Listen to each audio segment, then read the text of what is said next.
Estamos no terceiro episódio Com a Saúde Não Se Brinca. Agradecer à Viatriz o apoio que tem dado à Sociedade Portuguesa de Literacia em Saúde. Hoje temos aqui connosco o professor Pedro Morgado, psiquiatra. Vou fazer um resumo curricular, Sr. Professor. Agradeço também a sua presença e a sua participação neste programa, Com a Saúde Não Se Brinca, e resumirei então o seguinte. Então, o professor Pedro Morgado é um professor associado de Psiquiatria na Escola de Medicina da Universidade do Minho, é coordenador regional de saúde mental no Norte e membro da Coordenação Nacional de Saúde Mental desde janeiro de 2022, é médico especialista do Serviço de Psiquiatria do Hospital de Braga e investigador no Instituto de Investigação em Ciências da Vida e da Saúde e no Centro Clínico Académico do ICEA de Braga. É membro da direção da Sociedade Portuguesa de Comunicação Clínica e da secção de perturbação obsessiva-compulsiva da Sociedade Portuguesa de Psiquiatria e Saúde Mental.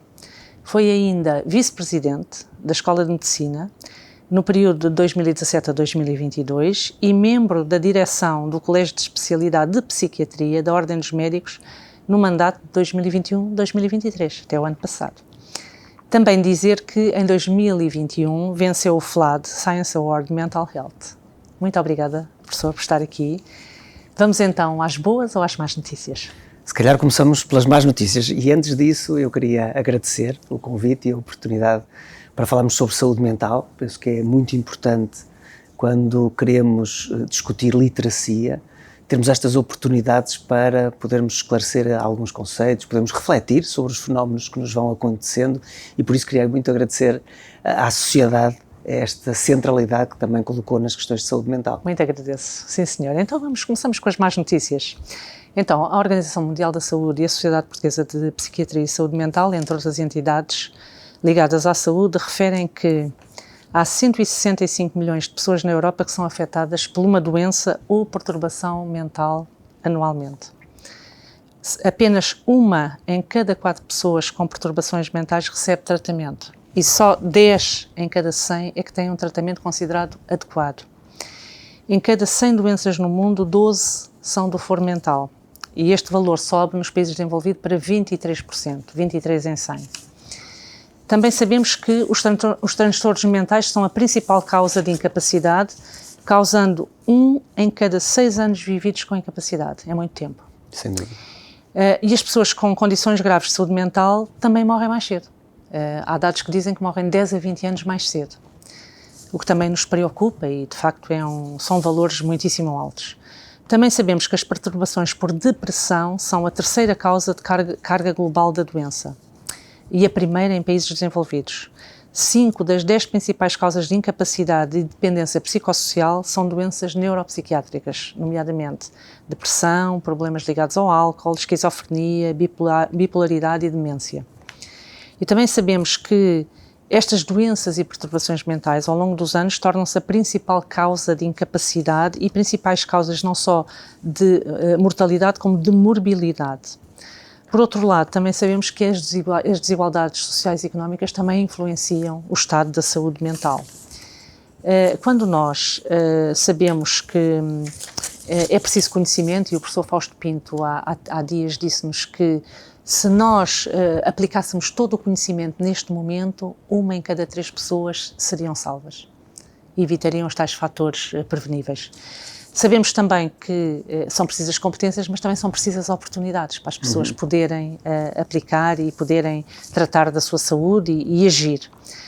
Estamos longe, de facto, de ter todas as competências, mas, de qualquer forma, estamos nesse caminho e penso que este tipo de programas de sensibilização para as questões da literacia em saúde e, sobretudo, com personalidades como o professor Pedro Morgado, nos ajudam a compreender melhor, às vezes, aquilo que é o básico.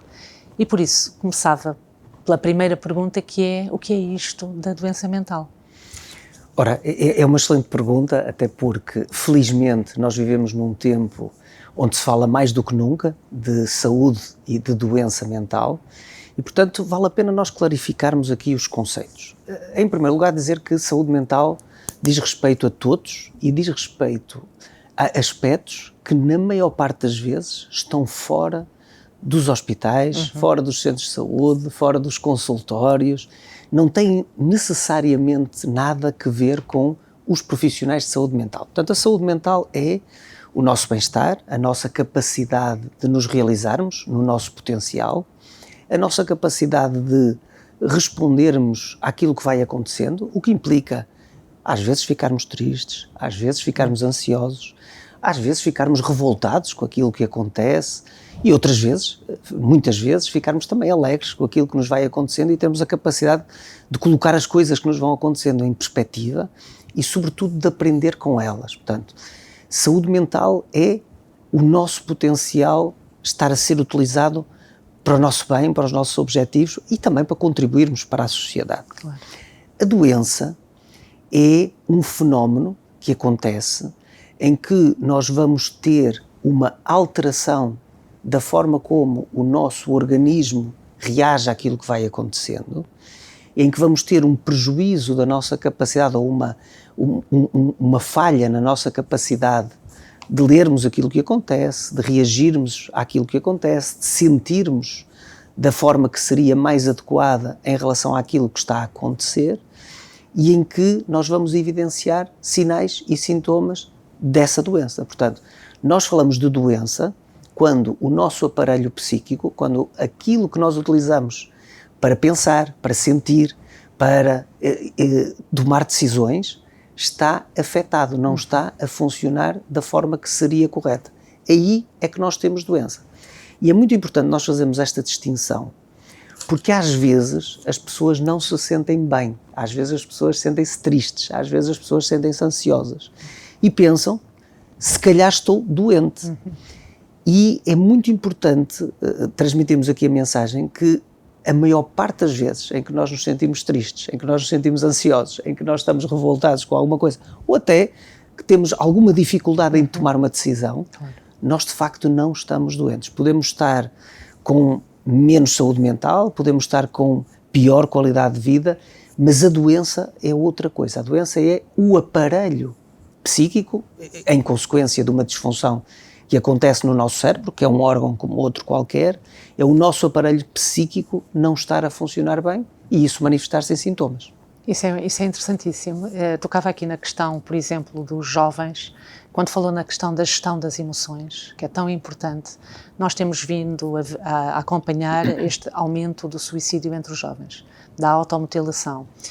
E não sei se o professor considera que isto, o próprio reconhecimento da emoção deste jovem, o próprio reconhecimento de que aquilo que tem é normal e não é doença, se isto ajudaria aqui a controlar de alguma forma ou a debelar estas questões que preocupam as sociedades, enfim, ao longo dos séculos, mas atualmente, de facto, a questão do suicídio entre os jovens e da automutilação é altamente preocupante. Sim, uma das características que estes assuntos têm é que é sempre muito difícil encontrar de forma independente quais são os fatores que conduzem a que um fenómeno ou outro aconteça. Ou seja, estes fenómenos são sempre multifatoriais. Há sempre muitas razões que levam a que hoje tenhamos mais jovens com dificuldade em controlar as suas emoções, em que hoje tenhamos mais jovens em comportamentos de automutilação e em também que haja algumas variações no risco de suicídio, embora é preciso dizer que do ponto de vista global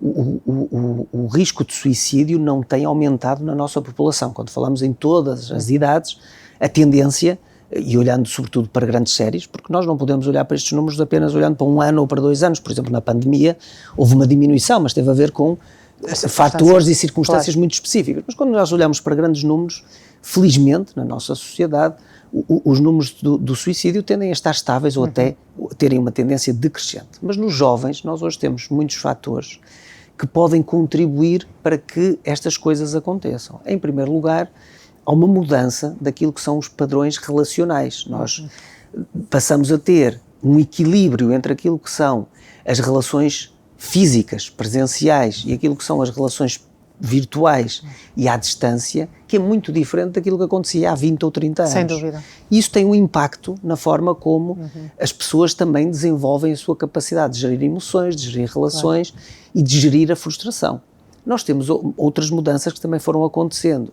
A exposição dos jovens a alguns tipos de jogos, a alguns tipos de imagens, a alguns tipos de programas, com conteúdos que são agressivos ou com conteúdos que são mais difíceis de enquadrar em determinadas idades é hoje também diferente daquilo que acontecia há uns anos atrás e, portanto, esta exposição também tem o seu impacto. Ou esta exposição sem haver alguma supervisão ou sem haver alguma orientação para a compreensão desses conteúdos, não é? Sim, sem haver essa supervisão e, sobretudo, havendo uma outra coisa que é muito curiosa e que eu penso que nós temos que refletir sobre ela, que é o facto de hoje em dia os pais estarem muito mais preocupados com os riscos que acontecem fora do mundo virtual, que curiosamente até são menores do que aqueles que aconteciam há uns anos atrás, porque a nossa sociedade globalmente é hoje menos violenta do que era há 30 ou 40 anos atrás.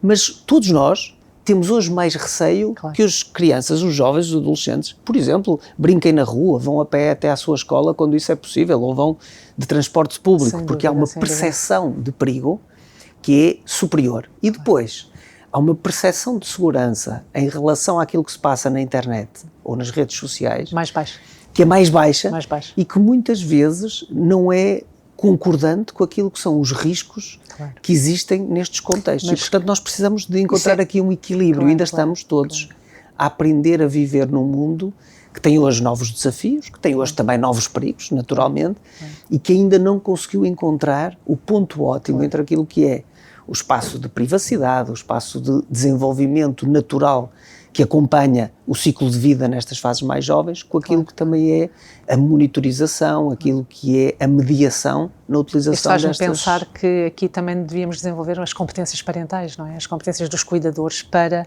este tipo de questões, porque se calhar também os adultos não sabem gerir bem as suas emoções, também não sabem, não têm estas competências também para esta orientação e se calhar este mundo virtual para eles também está ainda pouco nítido, não é?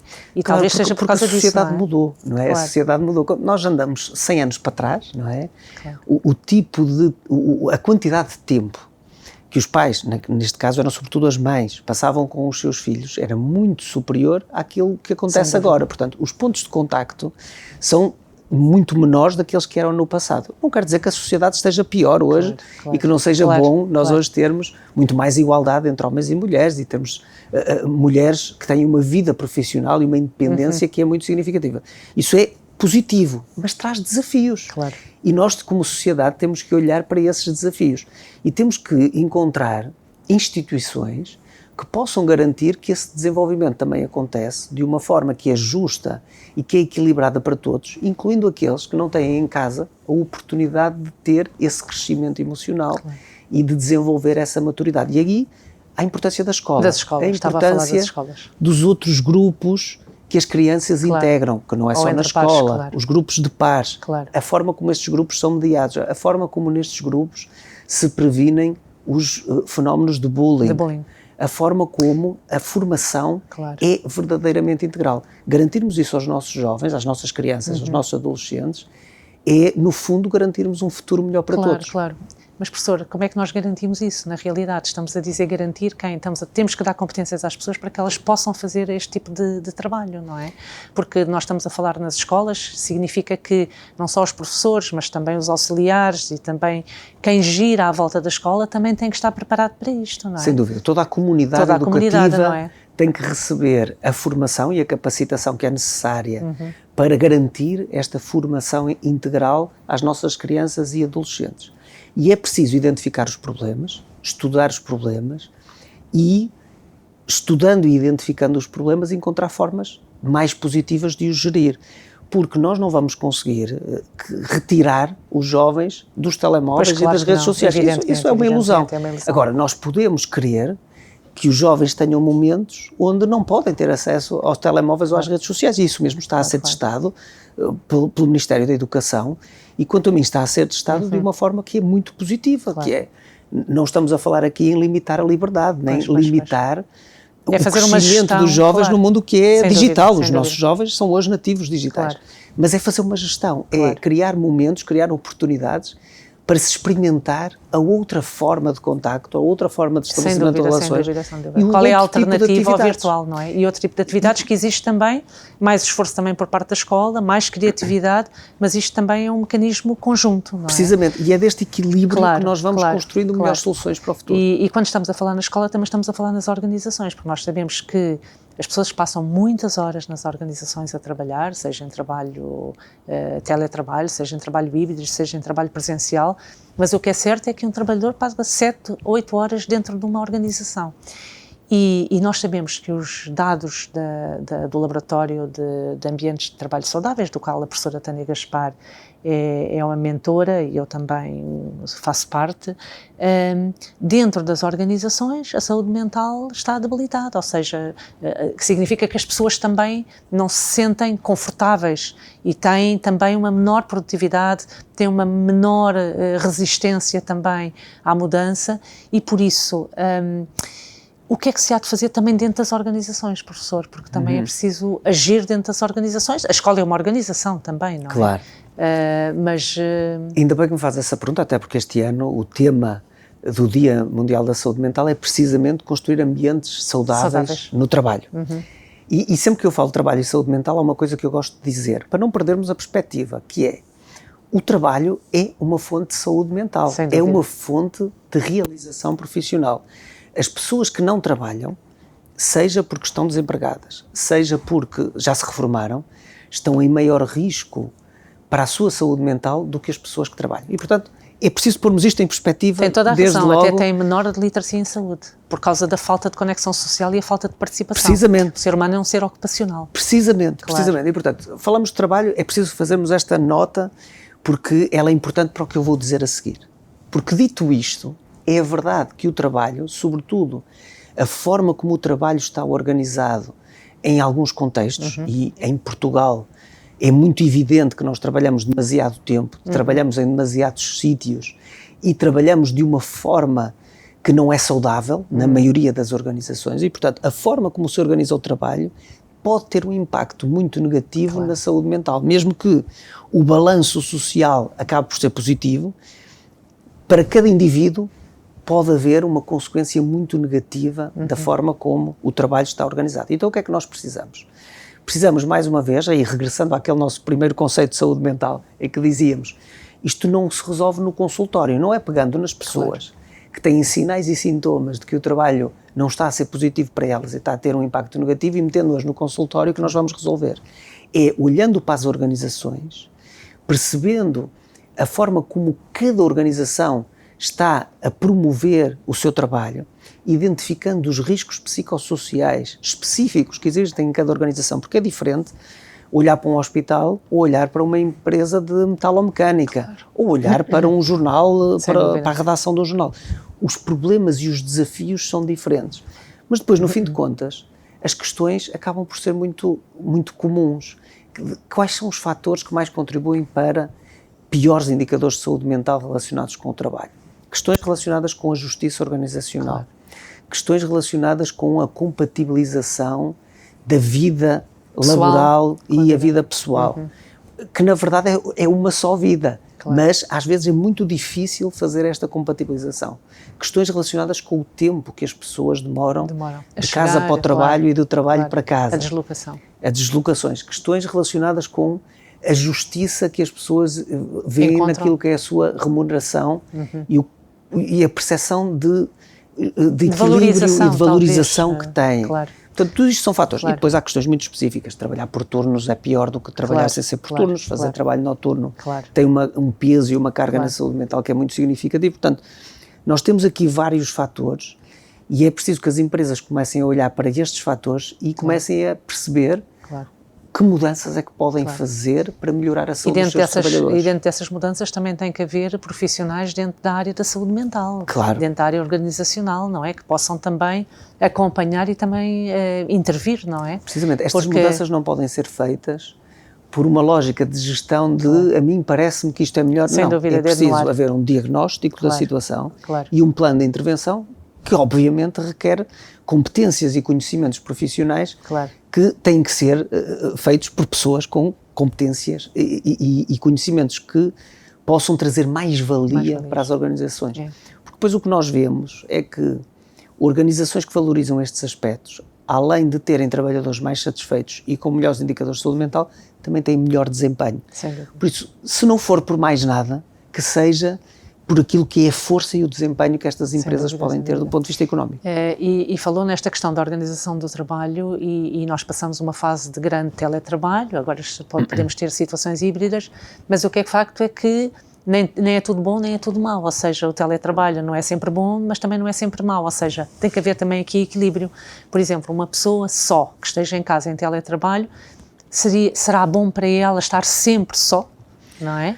Esta questão leva-nos a pensar nestas consequências. Claro, é uma excelente questão, até porque nós somos seres muito influenciáveis por aquilo que são as tendências, não é? E nós passámos de uma fase, a pandemia acelerou muito esta mudança de trabalhos mais presenciais para modalidades de trabalho mais à distância.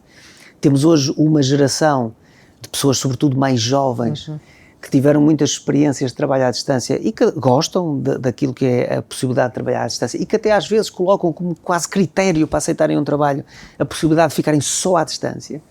E eu, como em tudo, vejo esta possibilidade como uma possibilidade que pode trazer coisas muito positivas, nomeadamente diminuir o tempo de deslocação. Permitir uma melhor compatibilização entre a vida pessoal e a vida laboral. Eu, por exemplo, outro dia numa consulta, um paciente estava a dizer-me o seguinte: eu quando posso ficar em casa, para mim é ótimo porque ponho a máquina de lavar roupa a lavar a roupa Claro. E, portanto, já é uma tarefa que eu depois não tenho que fazer mais tarde no final do trabalho. Portanto, há aqui benefícios e ganhos na conciliação, mas também há perdas e nós temos que refletir um bocadinho sobre as perdas. Que perdas são estas? Perdas ao nível do desenvolvimento profissional, porque é completamente diferente eu poder estar numa empresa, numa organização e ter ao meu lado pessoas com mais experiência, ver como é que elas fazem, aprender pelo exemplo. É completamente diferente eu ter uma dúvida e colocá-la diretamente à pessoa que está na secretária ao lado, do que ter que ligar ou que marcar uma videochamada para pôr esta dúvida. É completamente diferente eu estar num encontro pessoalmente, na empresa, onde há o sentido de missão, onde há um sentido de missão, onde se aprende até pela forma como as pessoas se sentam e como as pessoas reagem àquilo que acontece, ou eu estar numa reunião onde vejo 6 quadradinhos de pessoas e não consigo captar tudo aquilo que eu posso aprender. Há a questão do sentido de pertença, a questão do companheirismo, a questão dos laços que se estabelecem também no trabalho e que são importantes para o desenvolvimento pessoal e para a saúde mental das pessoas que trabalham e, portanto, eu diria que é preciso ir buscar ao modelo de trabalho à distância aquilo que ele tem de bom, mas não nos desligarmos daquilo que o modelo presencial também tem de bom e se calhar encontramos aqui soluções híbridas. Da realidade e da conexão social. Exatamente, encontramos soluções híbridas que se calhar funciona melhor para cada pessoa. E por falar em conexão social, entramos agora aqui no campo dos cuidadores, não é? Sabemos que somos uma sociedade geriátrica, não é? Pelo menos foi o professor Francisco Jorge, aqui há um mês atrás, disse que não é preciso andar 20 anos para a frente. Nós, hoje em dia, 1 em cada 4 pessoas tem mais de 65 anos e por isso caminhamos para esta sociedade mais velha. Nesta sociedade mais velha é preciso cuidar destas pessoas mais velhas e os cuidadores têm uma carga enorme, não é? Por outro lado, são um fator de sustentabilidade de um Estado social que quer que as pessoas fiquem em casa, no domicílio, que sejam apoiadas, não sobrecarregar também nos hospitais, nem nas urgências, mas o que é facto é que estes cuidadores são pessoas que acabam por estar também fragilizadas na sua saúde mental também. O que é que se poderia fazer, o que é possível fazer nestas pessoas, porque de facto cada vez mais vai haver pessoas que cuidam de outras e mais velhas.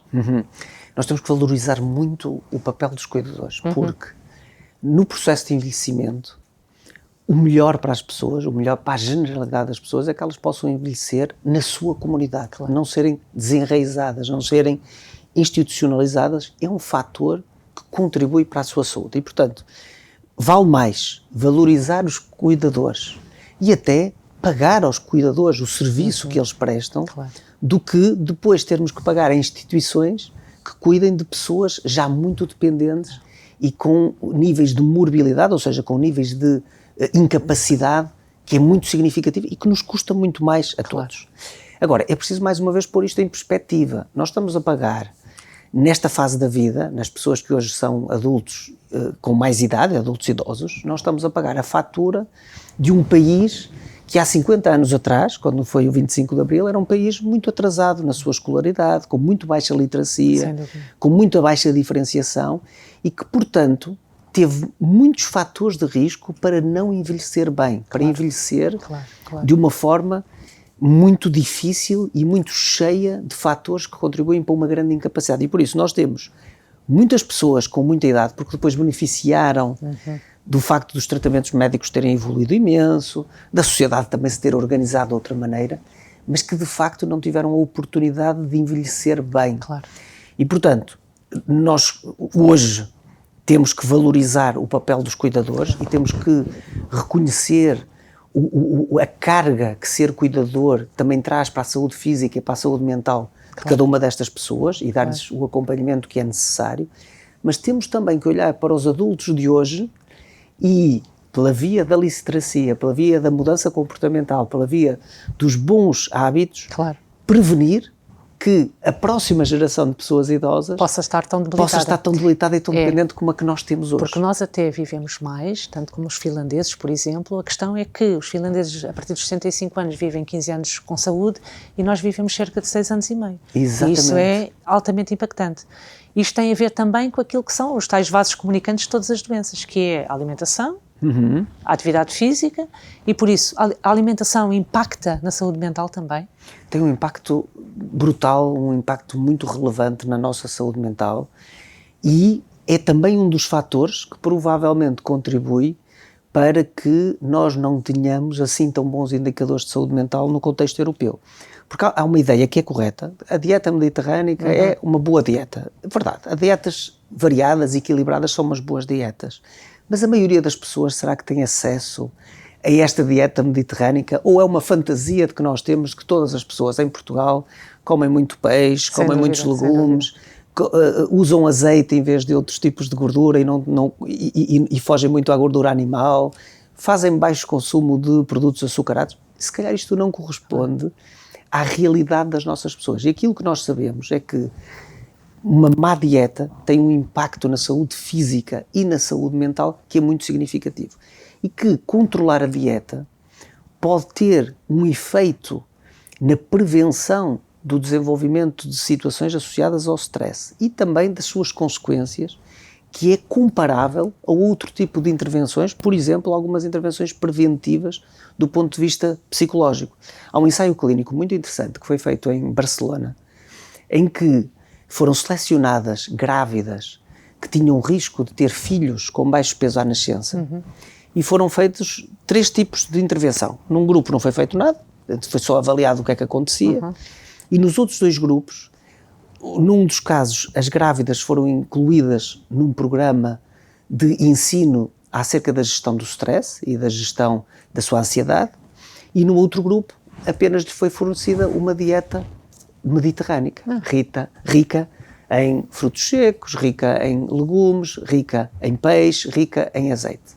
E depois foram-se comparar os resultados e eram positivos, tão positivos os efeitos deste aprender a gerir o stress como o da alimentação.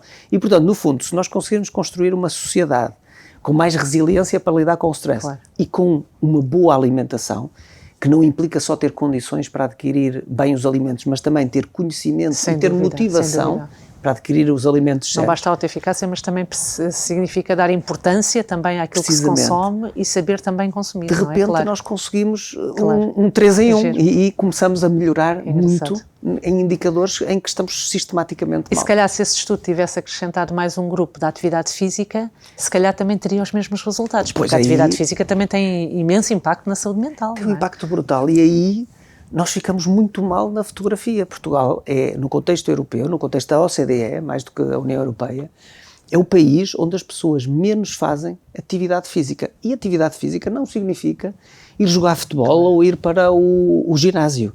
Pode ser fazer uma caminhada de uma forma regular e durante um tempo que seja significativo durante a semana. E isto não acontece. Nós somos um povo muitíssimo sedentário. E isto é um problema muito significativo para a nossa saúde física e para a nossa saúde mental. E de repente já começamos aqui a conjugar fatores as questões do trabalho, ou trabalharmos muitas horas e não sermos assim tão produtivos, ou as nossas organizações não serem assim tão produtivas, porque as pessoas estão lá, Claro. Mas as organizações é que não são produtivas nem competitivas o suficiente para que as pessoas possam trabalhar menos. Claro. A questão da alimentação, a questão do exercício físico, a questão de termos tido toda uma geração que não teve acesso à educação, claro, nem à literacia, nem a outros fatores que têm um impacto na saúde. De repente, começamos aqui a mapear muitas das razões para termos tão maus indicadores de saúde mental em Portugal. Mas agora temos muito conhecimento e por isso podemos agir, não é? É passar a ciência para a intervenção, não é? E para isso temos mesmo que começar com os mais pequeninos, não é? Com as competências parentais e com os mais pequeninos. Porque, de facto, é aí que depois as gerações depois são impactadas e as crianças é por modelação, não é? Aprendem por modelação. Embora um adulto goste de ter um par, ter a tal tribo também, o que é certo é que as crianças aprendem muito mais depressa. E esta questão da saúde mental deve necessariamente começar pelos bancos da escola e pelos pais.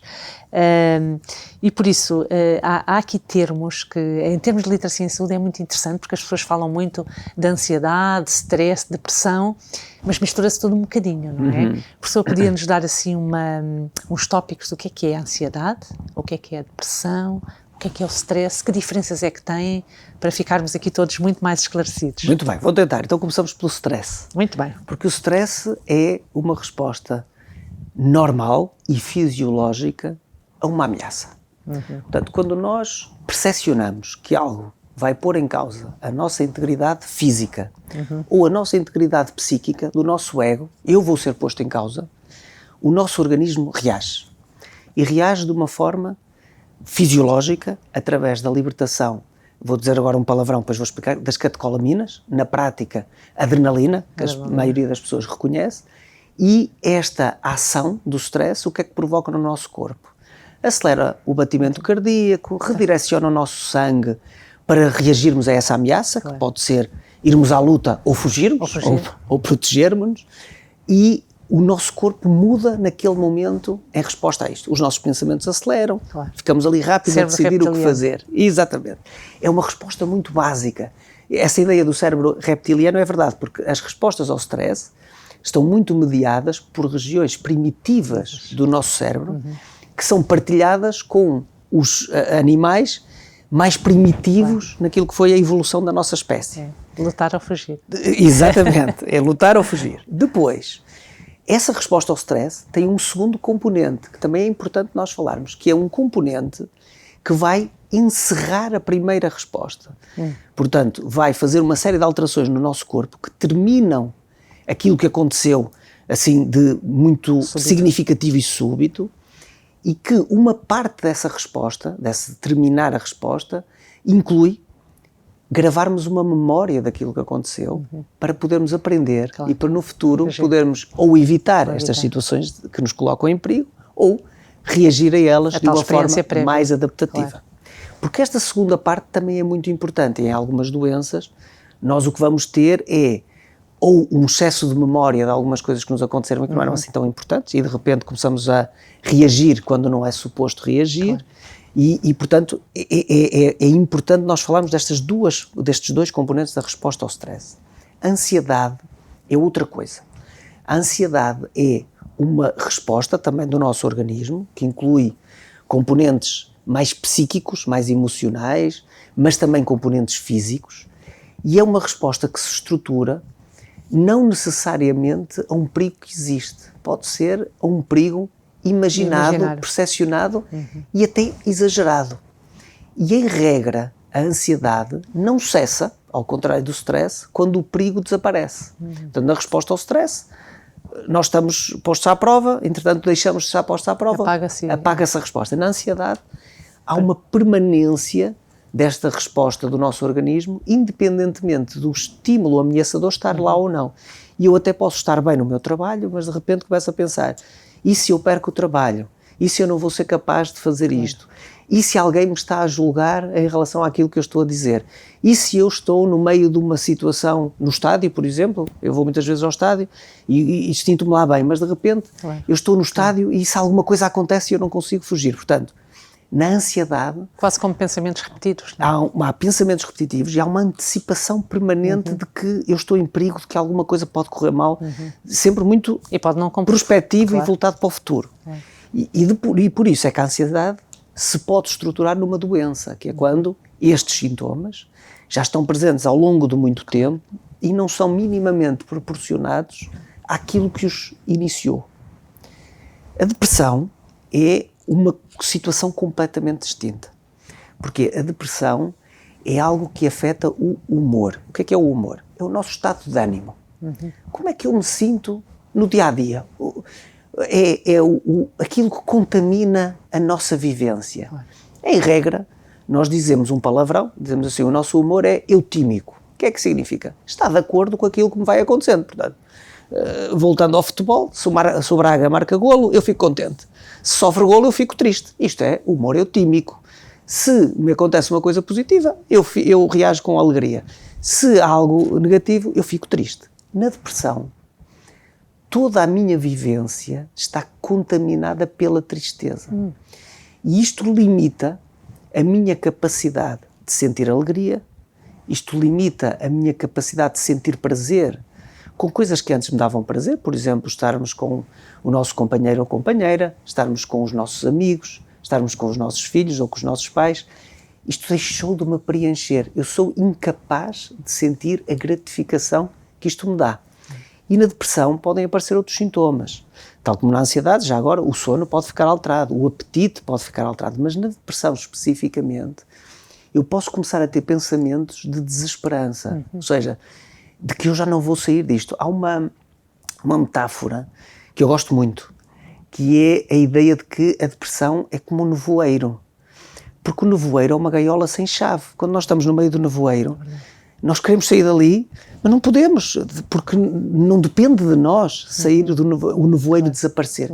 E de facto na depressão é o nevoeiro que se abate sobre a vida da pessoa. É como se, eu também digo muitas vezes nas consultas, é como se a pessoa tivesse uns óculos daqueles escuros que às vezes nos enganamos a comprar e que têm uma opacidade tão grande que a gente até vê mal, mesmo que esteja sol, é tão escuro que não conseguimos ver o sol. É quase uma jaula interior, não é? E na depressão a pessoa está assim, a pessoa está... Não depende então de certos fatores externos, é mais a mente da pessoa que está... É a mente e o corpo. A mente e o corpo. Porque na depressão, a depressão não é uma doença só dos pensamentos ou das emoções, também é uma doença do corpo. Os próprios movimentos ficam mais pesados.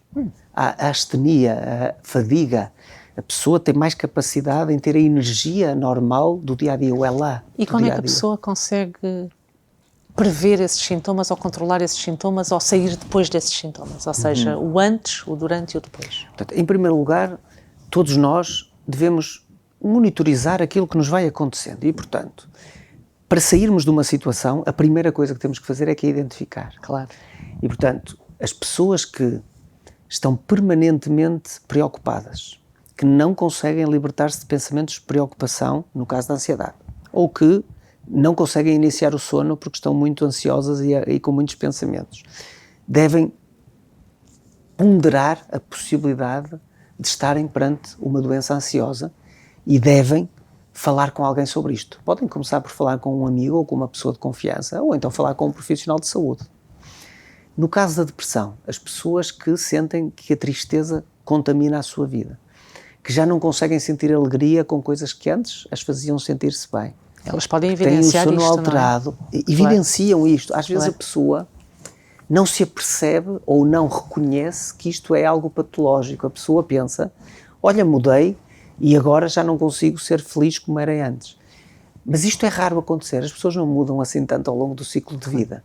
E, portanto, se sentem que mudaram muito, vale a pena pararem, conversarem com alguém sobre isto e, sobretudo, procurarem ajuda profissional para fazer um diagnóstico. Porque muitas vezes as pessoas têm um embaraço, não é? De assumirem que estão ou deprimidas ou que têm essa situação, não é? E como é que as pessoas conseguem ultrapassar esse embaraço? Que muita gente tem esse tal estigma, não é? O estigma da saúde mental, o estigma da doença mental, o estigma de estar mal, não é? Sim, o estigma é uma palavra que no seu conceito está lá tudo, porque o estigma era algo que se fazia na Grécia com ferro fundido, era uma marca que se fazia nos escravos e que os tornava escravos para sempre, que os impedia de ascenderem a cidadãos. Um tipo é escravo a vida toda. E o estigma da doença mental é isso, se eu tenho depressão ou se eu tenho ansiedade, eu sou um maluco, eu sou um doente mental. E a verdade é que é exatamente ao contrário, porque a depressão, a ansiedade e as outras doenças mentais impedem a pessoa de ser e de expressar aquilo que ela é. A depressão e a ansiedade são uma coisa estranha à pessoa, são uma coisa que se põe entre a pessoa e a vida e que impede a pessoa de desfrutar da vida. E, portanto, a primeira coisa que nós temos que fazer para acabar com o estigma é falar muito sobre isto e tornar a doença mental, a doença psiquiátrica, uma doença igual às outras, porque é isso que ela é. Ela é uma doença de um órgão, que é o cérebro, que é um órgão igual aos outros, com a particularidade de ser mais complexo e de ser mais desconhecido. Mas é um órgão exatamente igual ao coração, igual ao intestino, é um órgão do corpo humano. Absolutamente. E às vezes esse órgão precisa de ser particularmente cuidado e tratado como tratamos de todos os outros órgãos. E, portanto, o primeiro trabalho é informarmos bem acerca daquilo que é a saúde e a doença mental. O segundo trabalho é um trabalho que também está nas nossas mãos, de todos, os que têm e não têm doenças, mudarmos. Temos todos muito medo de falar sobre as emoções, de falar sobre os pensamentos, de falar sobre as doenças mentais, porque não sabemos como fazer. Repare, se alguém aparece no nosso trabalho a sangrar, nós naturalmente dizemos assim, olha, tens aí um bocado de sangue. Sem dúvida. Se eu me apercebo que uma pessoa mudou, porquê é que eu não falo com ela? Porquê é que eu não crio uma oportunidade? Até as próprias organizações poderiam ter estas rondas de conversa. Sem dúvida. Porquê é que não temos uma oportunidade para dizer como é que... Eu reparei que estás diferente. O que é que se passa contigo? Eu reparei que alguma coisa mudou. Queres falar sobre isso? Normalizar a conversa sobre a doença. Já falaste sobre isto com alguém? Ok, pode não ser comigo, mas já falaste sobre isto com alguém. Se quiseres falar, eu estou aqui para ouvir. E depois ouvimos, e às vezes não sabemos o que fazer com o que nos dizem. Ok, eu ouvi, eu posso recomendar, no mínimo, e porquê é que não vais falar sobre isto com o teu médico de família, com o teu enfermeiro de família, com um psicólogo, com um psiquiatra? Porquê é que não vais falar? Eu até conheço alguém que tinha isto que tu me estás a dizer e foi falar e correu bem. E, portanto, precisamos de normalizar mais o falar sobre aquilo que não está bem com cada um de nós. E as pessoas pensarem que não são só elas, porque na realidade os números mostram que não são. Uma em cada 4 está com algum problema de saúde mental. Sim, não é? E às vezes por isso... até vale a pena olharmos com algum humor no sentido positivo para isto. Mas porquê é que havia de ser a pessoa A a única a experienciar aquilo? De facto, não, nós somos todos muito mais iguais uns aos outros. Eu acho que temos mesmo que falar muito sobre isto. Temos que falar mais. E acho que este tipo também de interação, e agradeço-lhe imenso, porque é mesmo falar sobre isto e destapar aqui um bocadinho esta questão e tornar mais transparente, não é? E quando nós damos conhecimento às pessoas e quando nós damos também algumas estratégias de capacidade para elas poderem agir, isto é também literacia em saúde, e isto é que é este o caminho. O tempo é como as cerejas e as conversas também passam muito depressa. Eu gostava de tocar aqui algumas questões que têm vindo a lume e que têm a ver com as questões das adições, o tratamento das drogas, através das drogas psicadélicas, tem sido muito falado. E penso que é preciso também esclarecer um bocadinho esta questão do uso das drogas psicadélicas no tratamento das depressões. Qual é a sua opinião, professor? Muito bem, então se calhar falamos agora das drogas em geral, só para eu dizer aqui duas outras coisas que eu acho importantes. A primeira é, a droga que mais problemas provoca no nosso país é o álcool. É uma droga legal, é uma droga muito desvalorizada nos seus efeitos negativos, socialmente, e portanto nós temos que falar sobre o álcool de uma forma mais correta, mais informada, e temos que encarar de frente este problema que é o álcool é importante do ponto de vista económico em alguns setores da nossa sociedade e nós temos que construir um equilíbrio que permita que as pessoas conheçam os efeitos do álcool e por isso possam ter uma atitude informada e responsável em relação ao uso do álcool. Em segundo lugar, dizer que nós temos um segundo problema com drogas, que é a cannabis. Que é muito frequentemente utilizada em idades cada vez mais jovens, com composições que têm cada vez maior percentagem de THC, que é o componente da cannabis que causa mais problemas de saúde. E, portanto, independentemente da atitude que cada um de nós tem sobre liberalizar, não liberalizar, o objetivo tem que ser comum. Não podemos passar informação que não seja correta. A cannabis tem riscos para a saúde, a cannabis aumenta o risco de psicose e a mim preocupa muito em particular um efeito da cannabis, sobretudo o seu uso mais regular, nas idades em que o cérebro ainda está em funcionamento. Portanto, é um problema de saúde pública haver tantos adolescentes a consumir cannabis. E o cérebro está em desenvolvimento durante quanto tempo? Para que as pessoas Pelo também menos saibam. até aos 21 anos. Até aos 21 anos claro. Nós temos que evitar tudo o que possa perturbar o cérebro. Não quer dizer que depois não devemos evitar também. Claro. Mas até aos 21 anos o foco das políticas públicas tem que estar aí, porque senão vamos ter pessoas a crescer com um cérebro que vai ser mais limitado do que aquilo que poderia ser. E isto é preciso ser dito com total desassombro, independentemente de reconhecermos que as pessoas devem ter liberdade para fazer o que quiserem. Sem dúvida.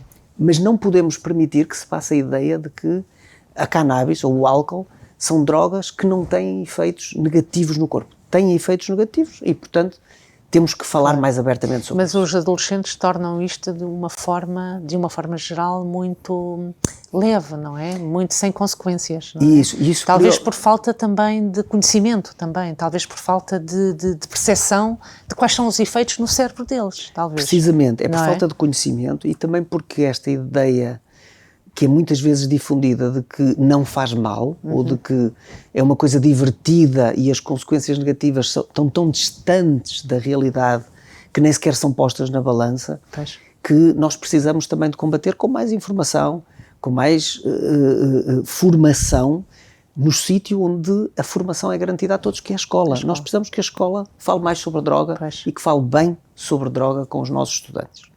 Depois, a questão dos psicadélicos é também uma questão emergente. E a primeira coisa que eu gostaria de dizer é que há alguma confusão até no próprio termo psicadélicos e no que é que está incluído neste termo psicadélicos. Portanto, grosso modo, o que é que se passa? Existem algumas substâncias que no início, ou que há muito tempo, são utilizadas de uma forma recreativa, que são substâncias ilegais, mas outras também que são substâncias que utilizamos no meio hospitalar, como a ketamina, que é um anestésico, que nós utilizamos também já há muito tempo. E essas substâncias têm vindo a ser estudadas, tanto em modelos animais, como em alguns ensaios clínicos com pessoas, para se ver se elas podem ser úteis para o tratamento de doenças. E aquilo que se tem verificado é que, no caso da depressão resistente, há algumas pessoas que beneficiam do uso de ketamina de uma forma muito específica, muito controlada, em contexto hospitalar, com uma administração que é vigiada por um médico. E este é o único contexto onde se verificou e onde se pode, neste momento, em Portugal, fazer uso deste tipo de intervenções. Há também estudos que são a ser feitos com outras substâncias também consideradas psicadélicas, como a psilocibina, em que, neste momento, aquilo que se está a estudar, no contexto de estudos muito controlados, é verificar a psilocibina pode ser útil na depressão, pode ser útil no stress pós-traumático, pode ser útil na doença obsessiva ou compulsiva. E, neste momento, nós ainda não temos dados que suportem a sua utilização. Portanto, há alguma indicação de que poderá vir daí alguma utilidade, mas, neste momento, não é possível utilizar este tipo de substâncias em Portugal no tratamento de nenhuma doença psiquiátrica.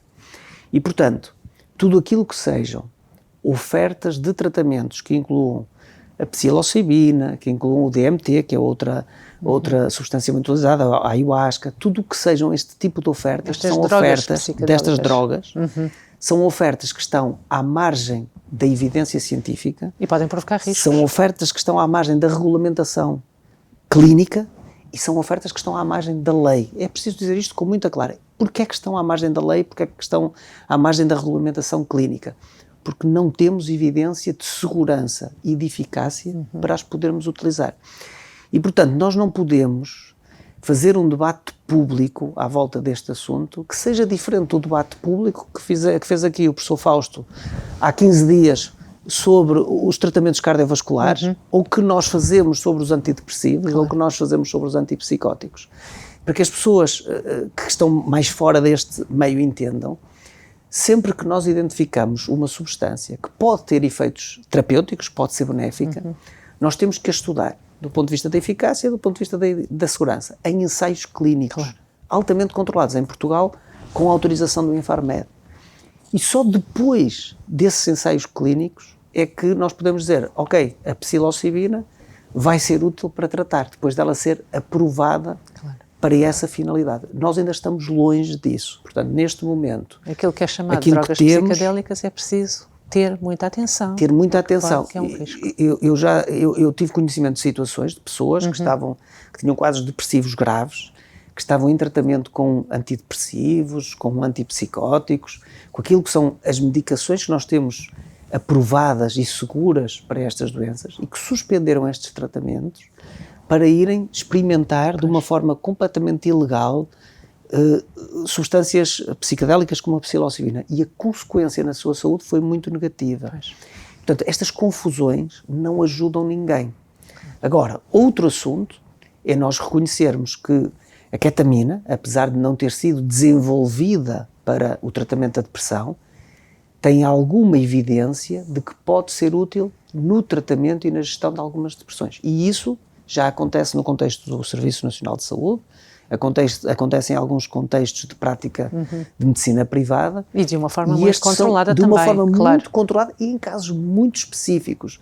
E depois de já termos ultrapassado as outras linhas de tratamento. Portanto, aqui a referenciação é uma referenciação na depressão resistente, depois de já se terem experimentado outras formas de tratamento. Obrigada pelo seu esclarecimento. Acho que era importante termos falado disto, até porque tem-se falado tanto deste assunto e é sempre bom ver os aspectos mais científicos nesta perspectiva.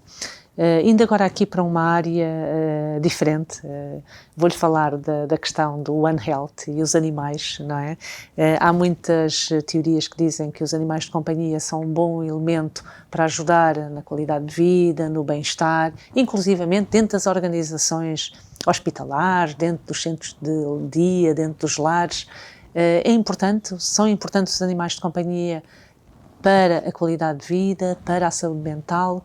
Como é que é isto? Portanto, na nossa sociedade, toda a evidência aponta no sentido de que os animais podem melhorar o bem-estar e a saúde mental num número muito significativo de pessoas e, portanto, nós temos que aproveitar este potencial para o pôr ao serviço das pessoas para quem isto é positivo, para quem isto faz sentido.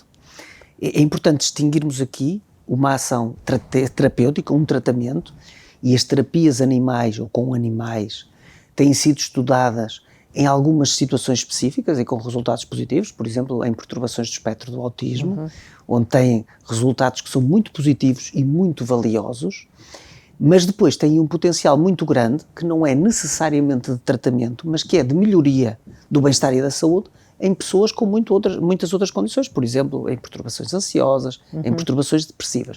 Não substituem os tratamentos, mas são um complemento importante para os tratamentos. E, portanto, nós precisamos ter uma sociedade também que cuida bem dos animais, que respeita os animais e que aproveita este potencial que eles têm para a saúde.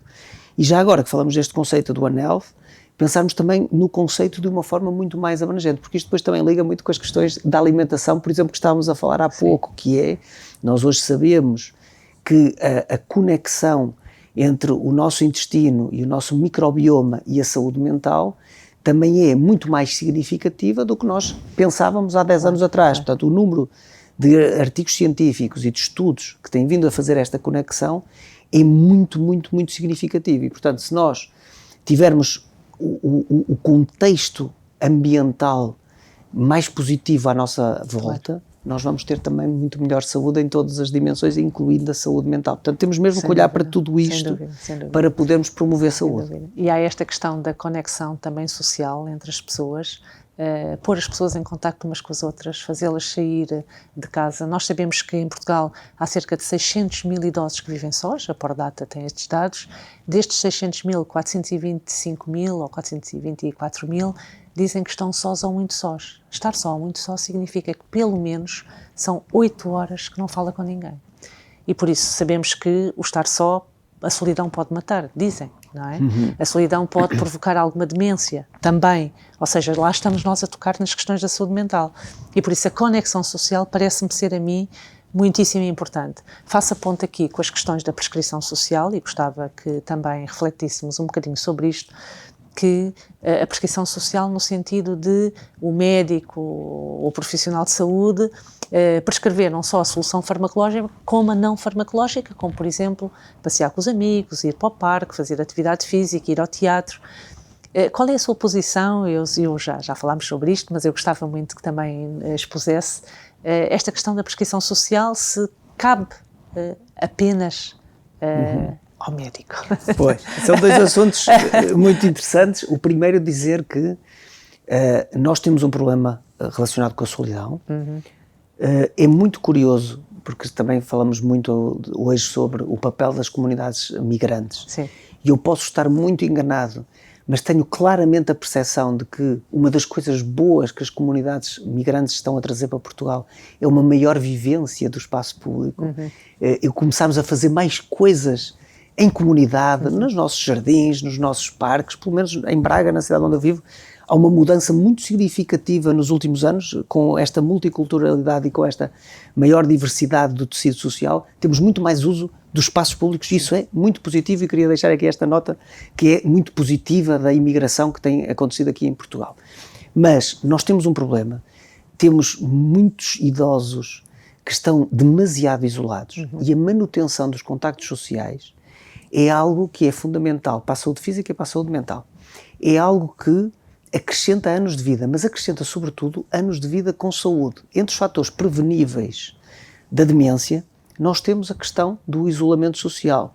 Temos outras questões que às vezes estão associadas e a que nós não damos muita atenção. Por exemplo, a perda da capacidade auditiva. Porque também reduz a capacidade de interação social, não só, mas também por isso, e reduz a capacidade da pessoa apreender o meio que está a acontecer na sua envolvente. Portanto, todos estes fatores são fatores a que nós às vezes não damos muita atenção e que de repente estão a contribuir para que estes idosos ainda fiquem mais isolados e ainda fiquem mais sós, e que por isso ainda agravem mais a sua incapacidade. E, portanto, nós temos que trazer as pessoas para a comunidade, temos que organizar as comunidades com mais atividades que façam sentido para as pessoas. Temos que pôr as significativas. Exatamente. Temos que pôr as pessoas a ir mais vezes às mercearias de bairro e temos que repensar as cidades que estão muito feitas em supermercados, em pavilhões, aos quais só dá para ir de carro. E isto também é um problema, porque o supermercado, o cabeleireiro, são espaços de promoção também desta sociabilidade que traz saúde às pessoas. E, portanto, nós precisamos de repensar toda a organização da sociedade neste sentido.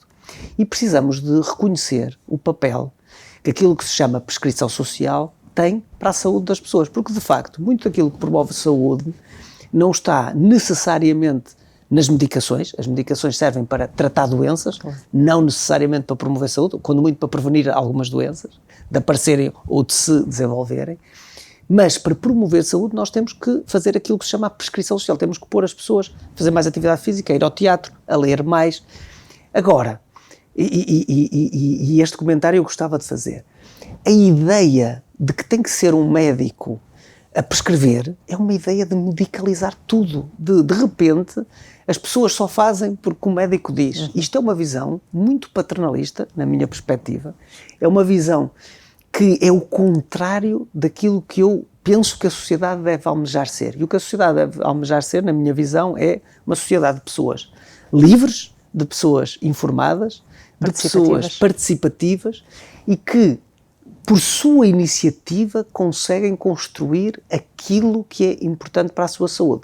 Porque nós falamos muitas vezes, quando falamos em saúde mental, em tratamentos de psicoterapia, tratamentos de medicação, em outros tratamentos complementares, mas não podemos esquecer a centralidade do autocuidado. E o autocuidado deve estar presente na saúde e na doença. Mas muitas vezes as pessoas não sabem ou não sabem qual é o caminho, não é?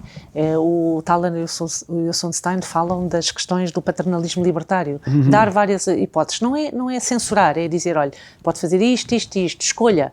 E aí a pessoa está a escolher, não é? Claro, e como o princípio da prescrição social é de uma enorme benevolência ou beneficência. E a beneficência é um dos princípios da bioética, um dos pilares da medicina. A questão aqui é, nós, apesar de hoje termos que ter aqui os médicos e os outros profissionais de saúde como mediadores, não podemos desistir de ter uma sociedade que já não precise que sejam os médicos a fazer este papel. Porque estávamos a comentar há pouco, esta iniciativa de uma livraria de vamos pôr os médicos a prescrever livros. Claro. Ok, é ótimo, e muitas vezes nas conversas que eu tenho com os meus pacientes surgem livros que nós acabamos por recomendar e acabamos por comentar em conjunto no processo terapêutico. Mas para ler livros, nós precisamos de escolas que criem este gosto nas pessoas, de pais que deem o exemplo e que fomentem este gosto nas pessoas e de contextos onde nós possamos discutir as coisas bonitas que lemos nos livros que estamos a ler. É também portanto, dar as oportunidades às pessoas para elas poderem aplicar aquilo. Precisamente. E, sobretudo, cada um de nós também ser um motivador para o outro também, não é?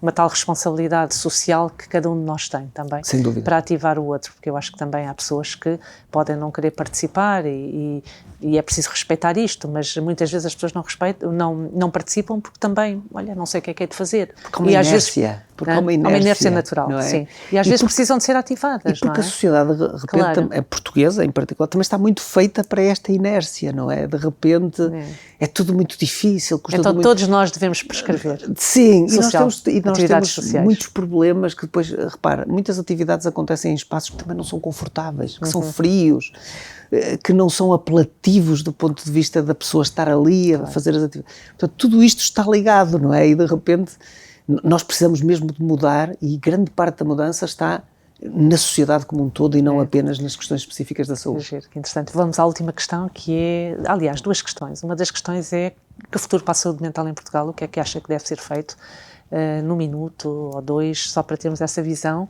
E depois queria saber, professor Pedro Morgado, qual é o seu futuro? O que é que quer ainda fazer? Porque já fez tanta coisa, apesar de ser tão novo, mas qual é que é o seu caminho? Como é que vê o seu caminho?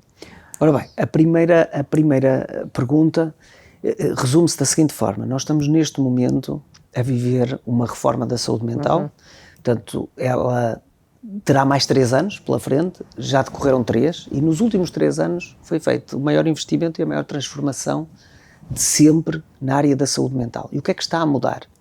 Além de estarmos a construir ou a reabilitar um conjunto muito grande de espaços físicos para o tratamento das doenças mentais, estamos a mudar a forma de trabalhar.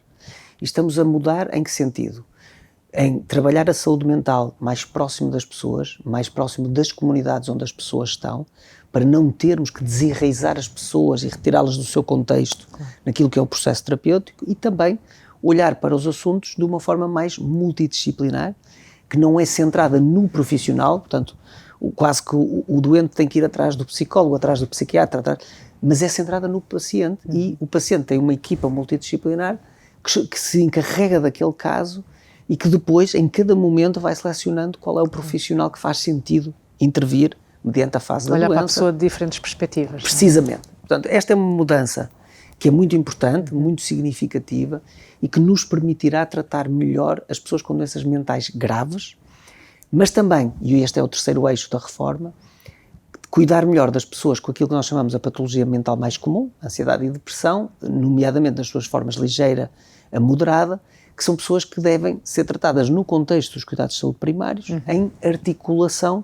com os serviços de psiquiatria que existem nos serviços locais de saúde mental. Portanto, esta é uma mudança da saúde mental, daquilo que diz respeito, sobretudo, já à fase de estabelecimento da doença, mas como a sua pergunta é o que é que temos que fazer para a saúde mental, também quero dizer a outra parte, que é, temos que continuar a olhar para a nossa sociedade, identificar os fatores que contribuem para piores indicadores e trabalhar esses fatores. E eu aqui queria destacar a pobreza, a desigualdade, a exclusão social, a falta de literacia ou de educação, ou de acesso à educação, a questão dos grupos particularmente vulneráveis, as narrativas de ódio, de discriminação, as situações traumáticas de bullying, as situações de desigualdade de género, tudo isto contribui muito para termos graves problemas de saúde mental. As questões das adições, que também já fomos aqui falando, e de haver um ambiente cultural que seja mais favorável a comportamentos mais saudáveis em relação às diferentes adições. A questão do trabalho e de podermos ter ambientes também de trabalho mais saudáveis. Portanto, se conseguirmos prevenir e construir uma sociedade melhor nestes aspectos, estamos também a olhar para o futuro da nossa saúde mental e a construir algo que é sociedades mais resilientes se trabalharmos as pessoas. Se trabalharmos as pessoas e as comunidades. Nós precisamos de pôr saúde mental, há uma frase que é muito feliz, tem 2 ou 3 anos, saúde mental em todas as políticas. Na freguesia, na forma de organização das cidades, o espaço que as pessoas têm para caminhar nos passeios e o espaço que nós dedicamos aos carros. Claro. Tudo isto contribui para melhor saúde mental e, portanto, temos de trabalhar a sociedade aí, porque se estamos a contar apenas com os psicólogos e com os psiquiatras, vamos continuar a ter sempre sérios problemas e vamos continuar a ter muitas pessoas doentes. Temos que atuar na raiz dos problemas.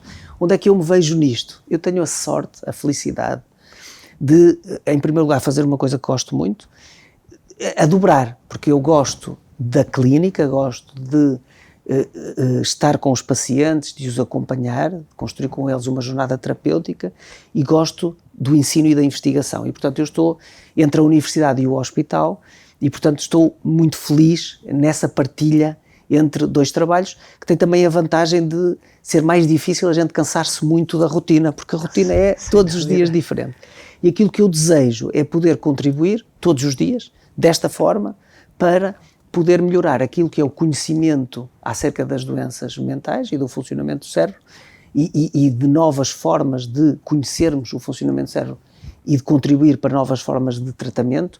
Não tenho a ilusão de que vamos descobrir um tratamento, mas com pequeninos contributos eu acredito que construímos soluções melhores e, por outro lado, continuar naquilo que é a prática clínica a também contribuir para mudar ou para pelo menos melhorar um pouco da vida daquelas pessoas que se cruzam connosco, porque isso é algo que me preenche verdadeiramente e, portanto, sinto-me um privilegiado por poder navegar nesses 2 mundos. Que bem, Dr. Professor Pedro Morgado, um verdadeiro sentido de missão, não é? Acaba por ser, não é? Recheia a sua vida com, quanto mais dá e quanto mais pratica, é quase o retorno, não é? Daquilo que se consegue. Esta conversa também foi muito interessante, foi muito baseada na literacia em saúde, no esclarecimento, no conhecimento. Eu acho que esta partilha vai ser muito rica, ficará para sempre, como sabe, tudo aquilo que fica no digital permanece para todo o sempre, e por isso foi um enorme prazer. Obrigada em nome da Sociedade Portuguesa de Literacia em Saúde, e nós terminamos aqui esta sessão. Teremos a próxima sessão, no dia 26 ou 27 de novembro, com o professor Miguel Arriaga e com a doutora Emma Paulino, sobre a vacinação. Muito obrigada, em nome da Sociedade Portuguesa de Literacia em Saúde.